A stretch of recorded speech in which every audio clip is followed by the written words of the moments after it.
మీరు ఎప్పుడైనా గమనించారా? ఈ పానీపూరి బండి వాళ్ళు చూసుకుంటే ఎక్కువగా ఎక్కడ ఉంటారు? రోడ్డు పక్కన, మురికి కాలువ పక్కన, చెత్త కుప్పల పక్కన అయితే షాపులు అయితే పెట్టి ఉంటారు. సో వీళ్ళు అలా ఉండడానికి కారణం ఏంటో తెలుసా? సో వీళ్ళు అలా ఉండడానికి చాలా మెయిన్ రీజన్ అయితే ఉంది. సో వీళ్ళు చూసుకుంటే నార్త్ నుంచి అయితే వస్తారు. సో చాలా వరకు అయితే వాళ్ళు హిందీ మాట్లాడతారు. సో వాళ్ళు మన తెలుగు వాళ్ళు కాదు అండ్ ఇక్కడ వాళ్ళు కాదు.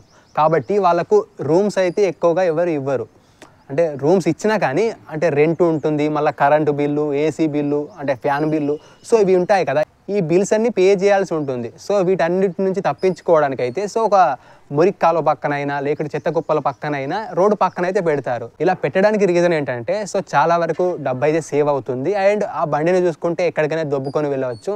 సో చాలా బెనిఫిట్స్ అయితే ఉంటాయి వాళ్ళకు. ఈ పానీపూరి తినే వాళ్ళకు చూసుకుంటే అనారోగ్యాలు అయితే విపరీతంగా అయితే వస్తాయి. సో ఆ పానీపూరి బండి అనేది చూసుకుంటే మురికి కాలువ పక్కన చెత్త కుప్పల పక్కన ఉండడం వల్ల సో అక్కడి క్రిములు, కీటకాలు, బ్యాక్టీరియాలు, వైరస్లు వచ్చి అక్కడైతే చేరుతాయి.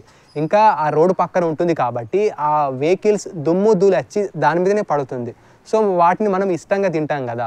ఇంకా పానీ చూసుకుంటే ఫిల్టర్ వాటర్ అయితే వాడరు. ఇంకా వాళ్ళు చూసుకుంటే చేతులకు గ్లౌజులు అయితే అస్సలు వేసుకోరు.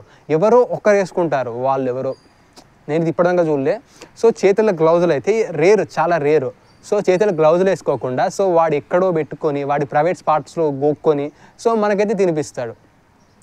మనకేంటంటే 30 రూపీస్లో పొట్ట అయితే నిండిపోవాలి అనే ఫీలింగ్లో అయితే ఉంటాం. బట్ ఇవి తినడం వల్ల చూసుకుంటే చాలా మనకైతే లాసెస్ అయితే ఫేస్ చేయాల్సి ఉంటుంది. సో ఈ టాపిక్ పైన అయితే ఫుల్ వీడియో చేస్తే మన ఛానల్లో ఉంది, ఇక్కడ కింద కూడా ఉంది, క్లిక్ చేసి అయితే చూసేయండి.